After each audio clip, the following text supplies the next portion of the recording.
Salut, c'est Bajiriou de Kawasei Studio. Je vais vous parler un peu des influences lorsque on attache une armature à un maillage dans Blender. Bon, il y a beaucoup de manières de gérer les influences. La première manière, c'est de déjà sélectionner le maillage en question. Parce que pour moi, par exemple, dans mon cas, vous voyez que la tête se déforme pas trop correctement, même les yeux ne suivent pas trop. Donc, il y a des manières de régler ce problème-là. Donc, la première manière de faire, c'est de sélectionner le maillage et puis d'aller dans l'influence, la peinture des influences, le weight paint. Donc, une fois que vous êtes dans cet onglet-là, bon là, moi, je suis dans une version, dans la version 3.6. Je ne sais pas si dans les versions récentes, il y a un moyen de sélectionner les bonnes. Je crois que c'est contrôle, je crois, clic droit ou je sais pas si c'était alt. J'ai un peu perdu de vue le truc. Ah oui, c'est vrai. Je crois que avant de le faire, il faut sélectionner l'armature, ensuite le maillage, et puis ensuite on vient maintenant dans l'onglet. Voilà, on fait contrôle clic gauche. Mais ça, c'est pour les anciennes versions. Donc, les nouvelles versions, je ne sais pas trop comment ça se passe, mais je pense qu'il doit y avoir des solutions. Mais je vais venir sur une deuxième méthode. Là, je pense que c'est utilisé, je pense, dans toutes les versions possibles. Donc, une fois que vous venez on va dire, dans le mode de peinture des influences, vous avez les influences qui sont affichées clairement. En fait, les influences, c'est pratiquement l'influence que le bone a, le bone que j'ai sélectionné, sur le maillage. Si je viens en mode edit, vous voyez tout ce maillage là. Voilà, il influence les différents points. Si vous faites bien attention à droite, vous voyez l'influence ici. On est presque à 100%.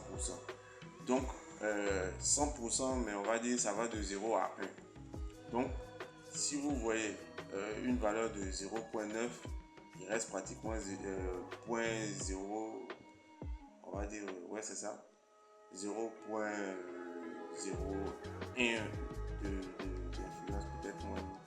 Je crois que c'est jusqu'à 0.06, je crois. Mais bon, plus il y a d'influence, je ne vais pas trop traîner dessus, plus il y a d'influence, plus les points seront coloriés en rouge. Et en bleu, c'est pour dire qu'il n'y a pratiquement pas d'influence du bone sur les autres parties. Donc vous voyez que c'est pas normal. Le bone là devrait au moins être bien rouge sur toute la partie du corps pour éviter qu'il y ait des déformations un peu étranges. Donc du coup, c'est là qu'on va sélectionner le pinceau pour peindre les influences. On s'assure qu'on est en version d'ajouter. Sinon, il y a la version retirée, je crois, subtract, et la version multiply qui, on va dire, ajoute la valeur à ce qui existe déjà. Donc, je vais peindre, je crois que la puissance est déjà à 1. Je peux gérer même la taille du pinceau avec F. Si je fais Shift F, je peux gérer la puissance. Vous voyez que ça influence ça. Mais je vais laisser à 1. Et puis, je vais chercher à peindre. Donc, je viens sur Add. Et puis, OK. Je vais essayer de peindre. Mais là, visiblement, j'ai un petit souci de peinture. Je vais voir rapidement ce qui ne marche pas. Je vais voir. Je mets. Ah oui, je pense que le weight était à 0. Je mets à 1. Ah, je pensais que ça gérait la valeur, mais bon, c'est pas grave. Donc là, je peux peindre rapidement mon personnage à 0, à 1 plutôt. C'est que normalement, la puissance du brush là ne contrôle pas la puissance de l'influence. Mais bon, je pensais que visiblement ça fonctionnait. Donc voilà, je crois que ici aussi on a la possibilité de rajouter la symétrie pour agir sur les deux côtés. Si chez vous c'est pas le cas, activez la symétrie en X pour être sûr de peindre l'influence. Donc voilà à peu près comment ça marche. Si je viens en mode information, vous voyez que la tête est un peu constante. Voilà, donc c'est le même travail que je vais faire avec le reste du maillage de la tête pour être sûr que tout se déforme correctement. Il y a cette possibilité là et puis il y a la deuxième possibilité. Ça, je vous montre rapidement avant de finir la vidéo. C'est que vous pouvez sélectionner carrément le maillage. Vous venez en mode edit directement.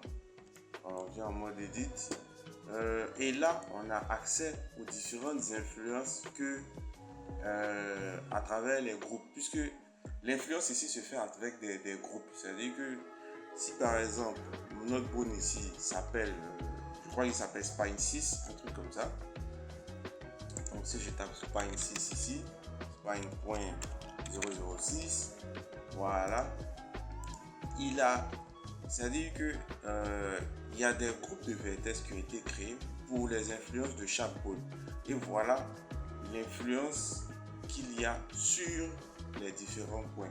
Comme je vous ai montré, si je sélectionne juste un point, vous allez voir les différents bones qui influencent le même point que j'ai sélectionné ici. Et si vous faites bien attention, vous voyez que Spine 06 est presque à 1.